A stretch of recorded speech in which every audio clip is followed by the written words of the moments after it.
Guys നമ്മൾ എങ്ങോട്ടാ പോവാന്ന് പറഞ്ഞില്ല. നമ്മൾ ഫ്ലെമിംഗോസിനെ കാണാൻ പോവാണ് ഗൈസ്. ബാ പോകാം.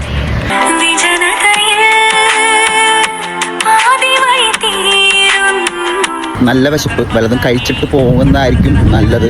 നല്ല ഇടിവെട്ട് മഴയൊക്കെ വരാൻ പോകുന്നുണ്ട്. ഫ്ലെമിംഗോസിനെ കാണാൻ പറ്റുമെന്ന് അറിയില്ലട്ടാ. മഴയടിക്കിற മുകിലാനി തിണരടിക്കിற ദിഗിലാനി മണമണക്കര അകിലാനി മുള്ളാമലരാനി സൂരാഗയില്ല വിട്ടാൽ